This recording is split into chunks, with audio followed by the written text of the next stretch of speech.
is going on, everybody? Welcome into the Fantasy Coaches Podcast. On today's episode, guys, we are talking Week 9 waiver wire pickups and obviously the big development of Derrick Henry going down. So let me introduce Coach Jibbs into the show. Coach Jibbs, what's going on, buddy? Hey, it's going well. Week 8 was a travesty, and it's sad to say, like, there's a lot of owners hurting right now. We had plenty of news to cover, so we might as well just save it for there. But yeah, I'm doing good, but I could be doing better.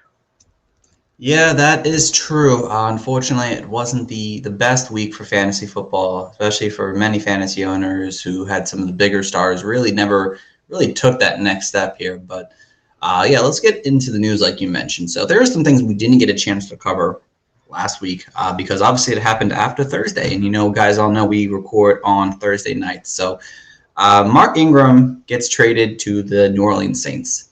And this was pretty big because obviously, you take away that committee there in Houston and you add Mark Ingram back to a team where we really like. But you seeing Mark Ingram in New Orleans, Jibbs, no effects on Alvin Kamara. You believe it's something that's going to probably be okay moving forward? Yeah, I think it'll be all right. Like, I'm not expecting, like, the role to be back in, like, what was it, 2016, 17, or wherever it was. But I think it's going to be still Alvin Kamara getting lead touches and then Mark Ingram doing fill-in work, just like Latavius Murray, but to the same degree. But it's definitely not going to be 50-50 or 60-40. I'll probably, like, put a high percentage, still kind of like bell cow or quite usable Kamara range. Yeah, but do you believe, is Mark Ingram like a weekly start or is he more just like a high-end handcuff, basically? I think he is he's definitely he has some standalone value. I don't think it's like crazy right now. We also got to see like what the Saints do at quarterback and how that kind of panned out too. So for now, like he's an ad still, but like you want to see how that situation pans out. He looks pretty good and like he's in a good offense. Like Sean Payton knows how to like get the running backs involved in some good situations. So like he could be a high end flex maybe down towards the season, but we just don't know right now. Yeah, no, definitely. I think you have to look at Mark Ingram as a guy. I think he's flexible in a positive game script. Yeah, we don't know, like Jibbs mentioned, how the quarterback situation is really going to go, honestly. It is. We're going to talk about that in a second, but I think you can think of Mark Ingram as something to the nature of a poor man's Tony Pollard, where Tony Pollard might have more flex appeal week in and week out. Mark Ingram will be more, I think, matchup dependent, and you definitely want to roster him at this point here because God forbid something happens to Alvin Kamara, which seems to be the trend for a lot of these high-end running backs right now. So you want to make sure Kamara's on your team, and you should be pretty thankful as a guy who could be at least an RB3 at times for you this coming season. So definitely good for them. On the flip side, though, we really didn't learn much about that Texans run game at this point. It seems like Rex Burkhead led the way with the most snaps, the most carries, the most targets. And I guess we'll save that for the waiver wire part of the show. But yeah, it didn't give us any more clarity on that Houston backfield at this point of the season. So we'll move on. Jameis Winston, torn ACL, out for the season now. Jibbs. Now Taysom Hill is coming off a concussion, and they have a great matchup this week. I don't know if maybe he was your waiver wire quarterback pickup or not, but do you believe Taysom Hill is a guy, what we saw last year, where he was like a top 5 quarterback in fantasy? Yeah, I think he could be a QB1. I don't think he would be still in that top 5 range. But he should be good. Like, he's got running ability. We see his like a red zone utilization. So like the points could be accrued in a hurry. But is it his job? We don't know. That is true. Trevor Siemian did play the quarterback game last week, and he didn't look all that bad. Again, it wasn't great football, but he didn't look that bad as a passer out there. Clearly, it would be definitely somewhat of a blow to a guy like Alvin Kamara. Possibly, we learned that last year where, Kamara really didn't see the targets, nor did he see the red zone usage that we're used to him seeing. So We'll have to kind of wait and see, but if Taysom Hill is already on your team or you're looking to snag a guy this week, he could definitely be somebody in the long-term future option for you because of his ability to run on the ground. And when he gets into the red zone, I mean, he's just deadly. So he's definitely maybe not a top 5 quarterback right now, but he definitely has QB1 potential moving forward if he is deemed the starting quarterback for the New Orleans Saints. They paid him to be that, so. Big money. Yes. James Robinson suffered a bruised heel. We'll talk about that later, but he's day-to-day. Yeah, he could miss this week. Sam Darnold suffered a concussion. He is in concussion protocol right now. Head coach Matt Rule already said that P.J. Walker would start if Sam Darnold happens to miss this game coming up here this coming week. So that could be interesting as we move throughout the week here. Damian Williams, Jalen Reagor suffered some injuries this past weekend here. Definitely really sucky. Christian McCaffrey news. He's about 50-50 on playing week 9 or 10. So that gave us no clarity, and we definitely need some kind of Jibs, at this point, knowing what you know about Christian McCaffrey, would it just be better off just to get rid of him and not deal with it and get someone who's healthy? Yeah, it might be like you could get like a nice package, like a lower end RB1 and maybe like a middle end wide receiver, 3 or 2. Like that could be like have some upside. So I wouldn't mind that. But hey, you also it depends on your record too. But like if you've been holding it down and you think you could just get them back and just kind of rock the world afterwards, hey, be my goodness. But dude, it's been 2 years and the sample size is getting pretty large and I wouldn't be expecting anything more than a couple of games, but hopefully he comes back all right, though, because he's a great, fantastic fantasy player. That is true. But, let's say right now, if someone offered you Elijah Mitchell, who's played well the last 2 games, and a guy like maybe like Keenan Allen right now, would you just take that deal and say, screw it, I'm done? No, okay. So you would need more. You would need a true RB1 back for Christian McCaffrey still. Yeah, I need an RB1 or low end RB2 or like a mid. Would you do like Zeke straight up for Kamara, not Kamara, but CMC right now? Oh, facts. Give me him. Facts. All right. So you'd rather have Zeke right now over CMC? Yep. Okay. I don't hate that. I mean, he's healthy. That is the main part. Obviously, here. You know how I get it. Like, when my back's against the wall in fantasy seasons, I just let it go. Like, I don't care what's your name, what value you have to me. Like, I'm just gonna get the matchups working in my favor and play week to week. Yeah, I mean, if you're a winning team, obviously, I think you hold. Obviously, but if you're a team that's maybe 2-5 now, or 2-6, 3-5, whatever, you might want to look to trade off. He had it already too. Yeah, and that's true. And then CMC's buys in, I think, week 11 or 12. So you're possibly out at least 3 more games without Christian McCaffrey here. It might be time to sell off if you can and try to get at least a low-end RB1 and something else if you can. I would be okay with Elijah Mitchell and maybe a higher-end wide receiver if I could get one, because Mitchell has shown me enough, I think, these 2 weeks that he is the main guy here. I'm not scared of Jeff Wilson right now. This is Elijah Mitchell's backfield as long as he can stay healthy. And that's all I take about this on a situation right now. It's tough with CMC, but let's get into the actual big news, the fall of the king, Derrick Henry, injured, foot injury. I think it's a Liz Frank injury, if I'm not mistaken. Scheduled for surgery tomorrow, out minimum 6 weeks. And that's if everything in the world connects, the stars connect with the planets out in the universe, he'll be back in 6 weeks, which would make him week 14. But again, that's not likely. It's likely at least 8 weeks, and that would put him at least the fantasy championship, if that. And again, that's just pushing it. That's pushing it 8 weeks still. That's not even oh yeah, they're pretty comfortable like that. It's more likely the Tennessee Titans will have him back on their roster before he starts for one of our fantasy rosters the rest of the season here. Jibs, do you hold on to Derrick Henry? God forbid he can come back in week 16, 17. If I have an IR spot, I'm putting him on there. If I have no IR spot, I might hold out, but like you're gonna get especially like a time where it's gonna be a roster crunch. Maybe like in week 9, you never know how your team's constructed. But I'll try to hold them on. I'll hold on to them, but you just never know. Yeah. Like, if the news gets worse, like he's disposable. But like I play in a couple like leagues where I'm at 5 benches and bench spots, and I don't know what I'm gonna do.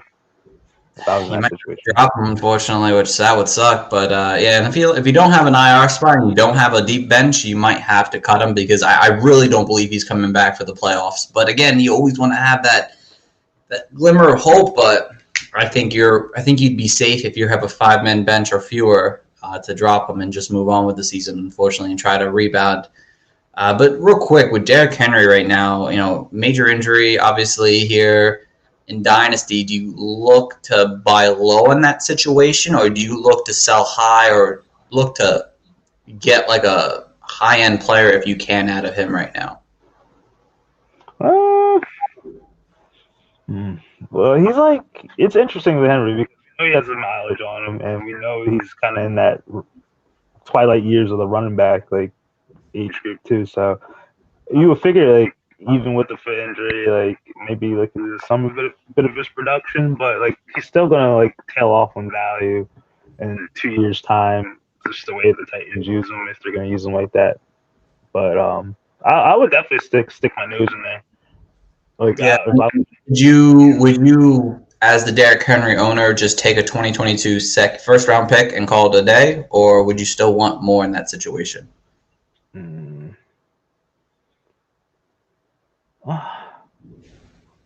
I think I would want more. Like what's it to you? Like you can just hold him to the end of the season, and his value will be like, back to normal, right? Exactly. That's kind of a good way to put it. Honestly, I still think Derrick Henry has a year or 2 more in this league here. It's unfortunate with the injury, and maybe they cut his workload in the future a little bit. Obviously, they need to, but I think if you compare him to like a guy like Adrian Peterson, who is replacing him, small news there. We've seen AP at 27 rush for 2,000 yards after tearing ACL and have a few more decent seasons. And I'm not saying like 700-yard seasons. I'm saying he's had another 1,200 and 1,400 yard season following 27 years old. So Derrick Henry has been a beast basically up to yesterday. And even then, he had an injury and still went back and finished the football game that helped the Titans win. So I think if Henry recovers the right way, which I'm sure he will, I think he still has a chance to be fantasy relevant next year. So if you can buy low on him, if you're a team who's like, hey, I just need a running back next year and I think I'll be good, go out and get Derrick Henry. Again, if you have him, I think if you could sell him for one of the guys like an Aaron Jones right now, for like a Zeke, an Alvin Kamara type, if you could get one of those guys, someone who's not competing right now, I would make that swap just because – again, Derrick Henry's not helping you this year, and you need to win championship. Any one of those guys are still very valuable in fantasy football. So, and again, I mentioned that Derrick Henry has a few years left, but I'm not a fortune teller. I don't know how many more years he actually has. He could be done after this. Hopefully, he's obviously not, but I think you just take that advantage if you can. If you're someone who's looking to rebuild and is on the cusp of a playoff team next year, I'd look to get him if I can on my fantasy team. So, very unfortunate, but that leaves a hole now, Jibs. A guy who had 93% of the carries here now. Do you like Adrian Peterson? Do you like Jeremy McNichols in this offense now? Hi, I like both of them. Like, you know you'll get something.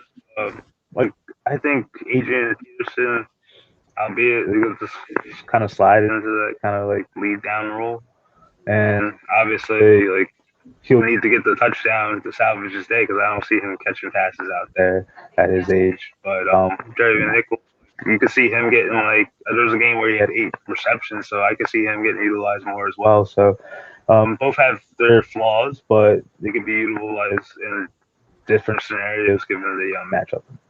Right. Who would you pick up if you had to pick up one right now? Peterson. Okay. Yeah, I'm kind of with you on that, really. I really do believe that McNichols is going to be, if it's PPR, even still, I think I'd want AP. But McNichols, we'll talk about him in a few, obviously. He's definitely an interesting option for sure. But definitely Adrian Peterson, I think, is the one you want to pick up because he's going to see at least probably 10 to 12 carries in most weeks and always have an opportunity to score a touchdown for sure. So, it definitely raises, a guy like Ryan Tannehill's value up because I think they're going to end up having to pass the ball a little bit more now because I don't think they're going to run the ball 25 times a game anymore like they would with Derrick Henry. It's going to be a lot less, and you're going to see Ryan Tannehill seeing more work in that passing game. So it should be very interesting moving forward how this Titans offense runs. So. Yeah, and you know how much I love Halloween. All right, Jibs. So let's see what we got here now. The bye weeks this week are Detroit, Seattle, Tampa, and Washington. So we got some interesting players we need to work up, and obviously a lot of injuries to quarterbacks, to running backs, and the whole 9 yards here now. So, Jibs, who's your quarterback pickup of the week? I don't know his percentages, but I know he's probably available. It's Tua Tagovailoa, your boy. I know the Dolphins aren't like the best fantasy team for like scoring points and all that purposes, but Tua's actually been kind of reliable in a sense. Like he had 2 games with over 20 points. I know he kind of slouched up yesterday, but he has some pretty good matchups coming forward. Like he plays the Houston Texans this week. I like that, and he has the Baltimore Ravens, who it could be a tough matchup, but the Dolphins are making them throw. Like Tua's basically averaging over 40 pass attempts the last 3 games, and I have not seen it coming from a Brian Flores offense. The way they're kind of just leaning on him, but some of it could be time. You never know, but I just like his matchups moving forward for especially guys who are streaming the position. Like I think you could find like a sturdy guy for like the next couple of weeks. Yeah, he's actually owned in a combined 36% of all leagues throughout the industry right now. We've seen, Tua be good against bad football teams, aka the Falcons and Jags. So, last week we told you Tua was a bad play for sure. So this should be a week where you could rebound with him if people have dropped him after not dealing with that situation. Again, Tua has been able to perform at times against bad teams. So let's see him do it this week again. I like the matchup. I like that pickup there, Jibs, for sure. For me, guys, I did have Tua as mine, but I'll obviously give another one. And I really do believe it's Taysom Hill. They do play the Atlanta Falcons this week here. Taysom Hill played well against them last year. I believe they played them last year. And, again, his running ability makes him very, very, very interesting in fantasy football right now. And I'd like to take a shot at a situation like that right now if I can. And, again, the offense knows how to play. And again, if it's Trevor Siemian's, he'd also be an interesting option as a streamer this week if you're looking for someone. Again, it's a little more deeper that down there for sure, but obviously it seems like they're finding a way to make this offense run with whoever plays quarterback. And I think with a very positive matchup here against the Atlanta Falcons, I'd be looking to take advantage of that this week and go out there and get a guy like that. Again, none of these guys are really that interesting. I'm not spending big fab on them or anything like that. But if you're looking for a streamer, I think there are some decent options there for sure. Again, some other guys you could consider. Teddy Bridgewater didn't have the greatest week last week, but he should be fine. Whoever is the Houston Texans starter this week, they do play Miami, which could be interesting. And I think I'd be considerate of a guy like Tyrod Taylor, even Davis Mills, if you're looking for one of those streaming options, because Miami has not stopped quarterbacks pretty much all season. You could think of Mike White, Jibs, Mike White, man, leading the Jets victory. The Jets fans loving life. They play the Colts this week. The Colts are not something that I'm that concerned about on defense. So Mike White could be in love with life right now as he is playing as the New York Jets. And then just a couple other guys that throw in Dynasty real quick. P.J. Walker, David Ballage, Trevor Siemian's. Obviously, all these guys are probably more Dynasty grabs. I did mention Siemian. It's only if, obviously, he starts. But, I don't know how much more time Jared Goff has left. And if Sam Darnold is not healthy, P.J. Walker could be an interesting option, of course. All right, Jibs, over to the RBs. Let's try to do a little better this week because Kenny Gainwell was a big fat on us last week. Even though the Eagles won, definitely didn't help us. So who are we talking about first here? I would definitely give it if Adrian Peterson's out there, just go grab him, guys.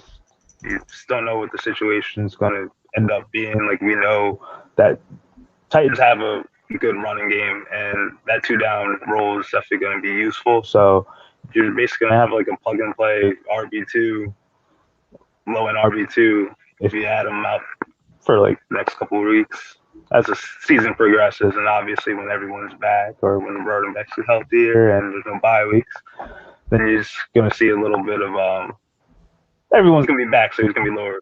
But you get what I'm saying. But I like Derrick Henry right there. And then, yeah, if you want to go give your second one, I can give my other option. Yeah, I'll give you mine. Like I said, yeah, AP is obviously, I think, my top choice right now as well. For sure in this offense, that's kind of, he's going to see the early down work at least. That's what you're getting out of Adrian Peterson at least right now. So mine, it's going to be Boston Scott right now. And again, I'm not even comfortable with that one, honestly, because it was a positive. Again, I don't really know what happened with this Eagles team, Chibs. Like, any game didn't really get touches until the fourth quarter. Jordan Howard's, most of his work was in the second half. I mean, this seemed to be Boston Scott's offense. Again, I think he's worth a pickup. I'm not spending a ton of money on Boston Scott because Sanders will be back, and I think in 2 more weeks. So, but if you're looking for a flexible option at running back, I mean, I would take my shot on him. I'm not thrilled to grab him because I think, what if the Eagles are in a bad game script? Does Kenny Gainwell get more involved then? I don't know. So I'm not 100% going to expect Boston Scott to score 2 touchdowns every single week now in fantasy. So for me, he's my number 2 on this board right now because of the opportunity he's clearly seeing with the first team offense right now. But again, I'm not spending much money. I'm spending 5 to 10% of my budget on him. Jibs, how much are you spending on Adrian Peterson right now? Big dose. I'll probably spend 30% of 100. All right. Plus. Yeah, I'm in that 30-40 range. Honestly, if you really need a running back, I think 40% is more than enough. Maybe 50, I'd consider it. Again, that's tough to say about Adrian Peterson. 8 months ago, you would have told me that. I would have been like, yeah, get out of here, man. But, yeah. So, Jibs, who's your number 2 guy? Boston Scott was my number 2, so you're pretty good. But I also want to just give shout-outs. Like, if you don't get, like, Boston Scott or you don't get AP, definitely consider Jordan Howard and consider Jeremy Nichols as both viable options. You saw – I agree with you, Steve. Like, Boston Scott would be more versatile. We're playing the Chargers next week. It's a great matchup, but I could see the Chargers getting back on track and kind of being like an offensive shootout. And I don't think that kind of scopes well to be a Jordan Howard game unless obviously he gets the goal line and some plummeting trick. But a guy to keep a situation on, I would definitely consider Hyde. Like, we didn't know what James Robinson's status was. Like, I watched a little bit of the game. He did have a little ankle injury, and he didn't come back in. He was roaming around the sideline, so we don't know what that's going to be looking into, but you could just look out for him. And then a deep league guy, just maybe Dynasty, a little tread off that. Maybe Amir Abdullah, Carolina Panthers. Like, he was getting some work. And, like, he had 9 rushes. We didn't see Royce Freeman out there. He probably got demoted to special teams. So they signed him a couple weeks, maybe last week. So keep an eye out for him. Like, I know he's going to kind of vanish when Christian McCaffrey comes back, but still. Yeah, no, those are honestly all great options. I think if you look at Jordan Howard, it's more of like a standard league situation here for sure. Jeremy Nichols, I think I'd spend a little money on because AP is not guaranteed the workload, but we can assume what we can assume. Jeremy Nichols definitely has passing ability. Jibs mentioned with his 8 reception game he had about a month ago at this point. I would spend a little bit more on. He's like a 5 to 10 guy I would spend money on because he could end up seeing a bigger role in the offense if they're not running the ball, 20 plus times a game anymore. So that he's definitely someone I'd be more intrigued. Him and AP are both around that 10 to 15 for me. Carlos Hyde, yeah. Carlos Hyde, we don't know what James Robinson's going on. Carlos Hyde might be more of a 1-week rental. It's not the greatest matchup. I think they play – who do the Jags play this week? It's not a good matchup. Patriots. Who? Patriots. The Patriots. Okay, so yeah, no, they played Buffalo. They played Buffalo this week. So I'm not looking for Carlos Hyde that much. But if you're desperate at running back, obviously he's an option for you.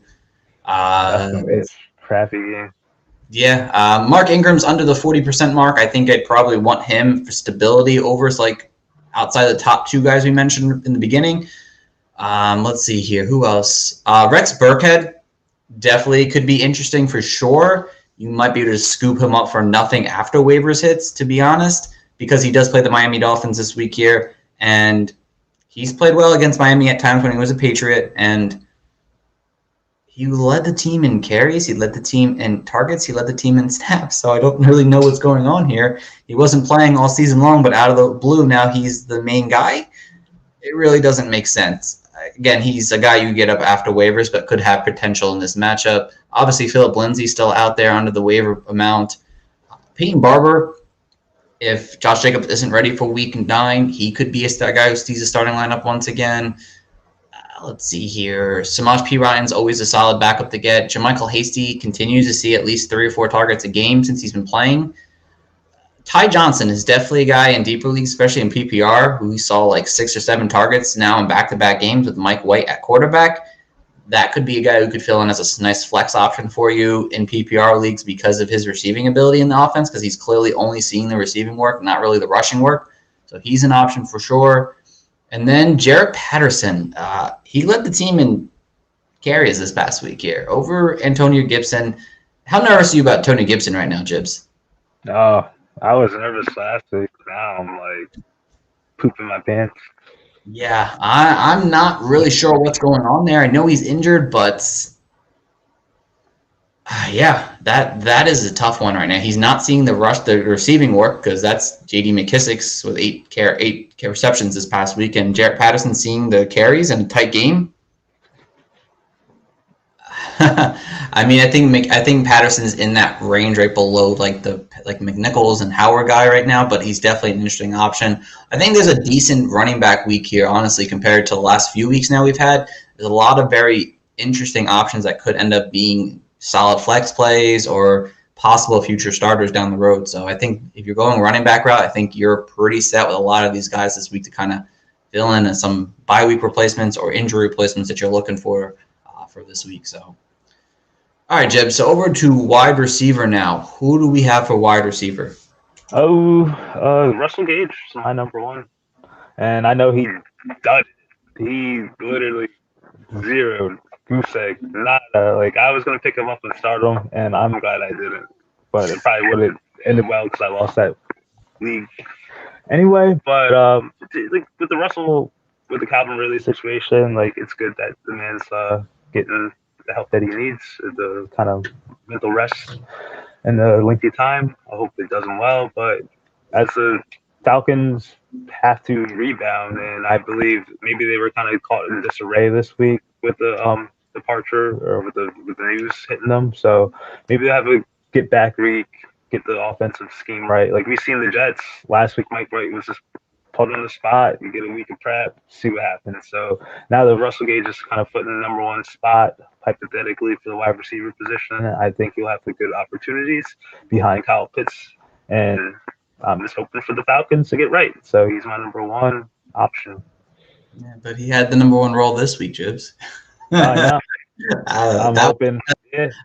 Did not start him, thankfully. I started him in 1 league, but I was already losing that league anyway. But yeah, that was definitely a disappointment not seeing at least 1 target. Hopefully he rebounds because he's played well at times. So let's see. Who is mine? My number 1 is Trey Bateman still. Only 25% owned in leagues.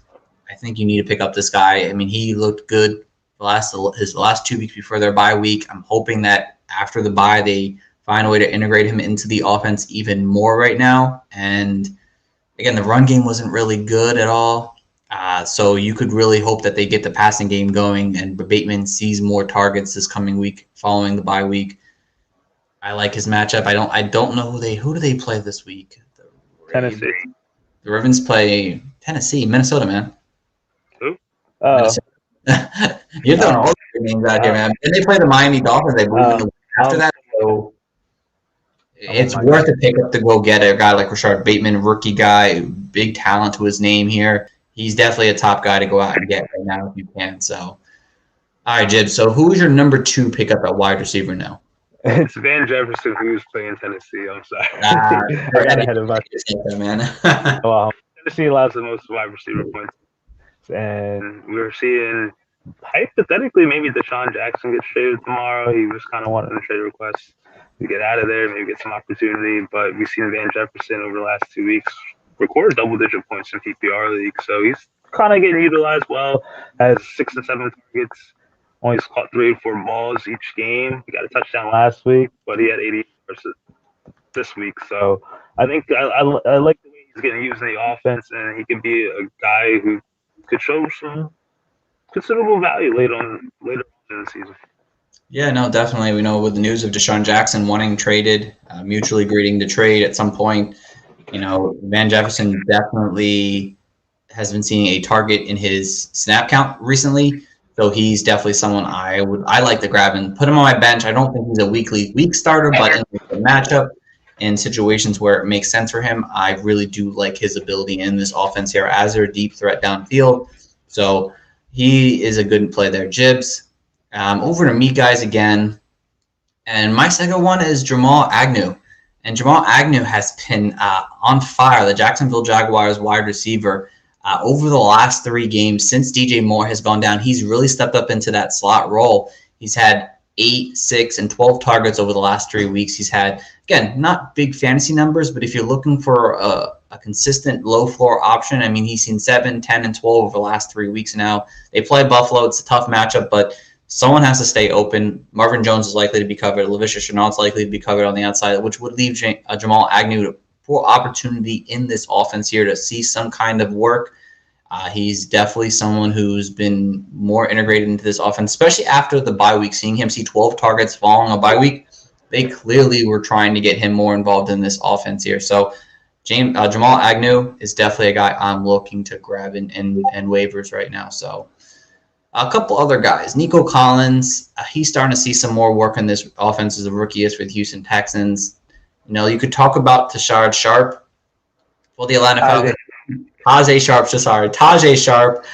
for the Atlanta Falcons. He was the one who stepped up when Calvin Ridley went down this knockdown. But, I guess we really didn't mention Calvin Ridley. It's obviously you guys, I'm sure you all know, but Calvin Ridley unfortunately has walked away from football for the time being to focus on his mental health.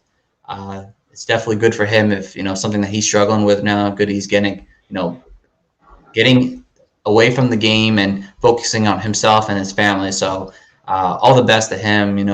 Love to see him come back one day when it's right for him, but definitely a big hit for the Falcons. But yeah, Gage, Sharp, both interesting options, especially Sharp, who did step up this past week. Trey Kuan Smith definitely look a little bit better in this offense here than he did in last week when he first came back. If Jalen Reagor's injury is something that's long-term, Quez Watkins could see more work.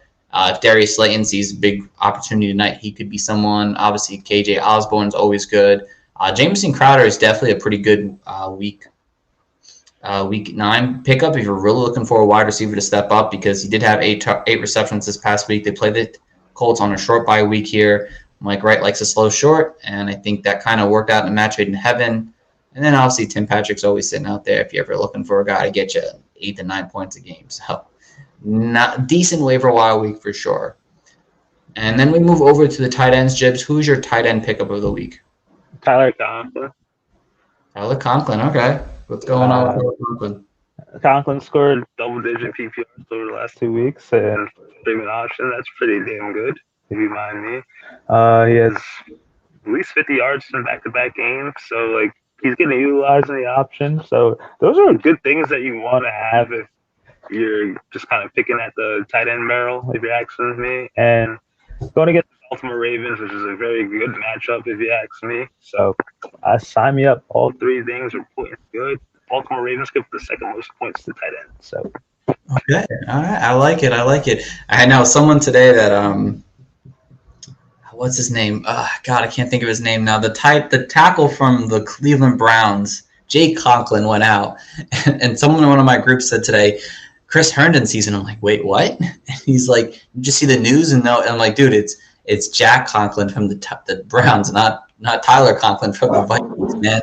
Tyler Conklin is ready to go, and obviously Jibs is a big pickup.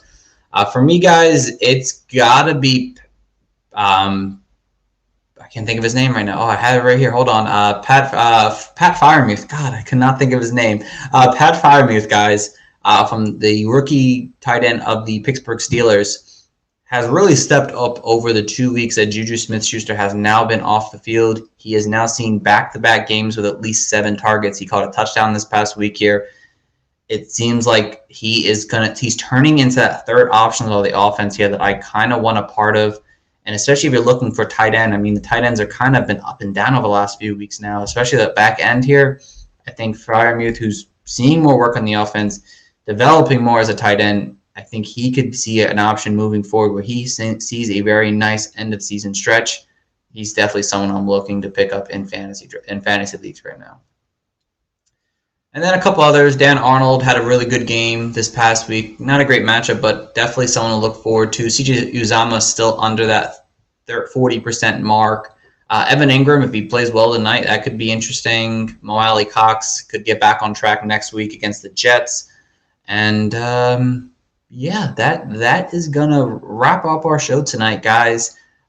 Let's see here. Am I missing anything, Jibs? Is there anything I miss? No, I think we cleared everything today, guys. We got you a bunch of waiver wire pickups. Hopefully they can help you out. If you have questions, don't hesitate to hit us up on Twitter at Coaches Fantasy, because we'll answer your fantasy questions or fantasy pickups. As many as you guys need, we're here for. And as always, you can check out our website at www.thefantasycoaches.com. We have all of our rankings. We have articles popping out from time to time. All the episodes will be up there. You can directly go into and listen to if you'd like. And if you want to hit up me and Coach Jibs, you can do that at Coach Stephen P. Hot Take Honcho. Hot Take Honcho. So thank you guys for listening in tonight. Hope your rest of your week 8 goes well. Hopefully no more major injuries. And we'll see you for Thursday's start and sit show when we talk about week 9's players you got to play this week. So until then, guys, take care and have a good one.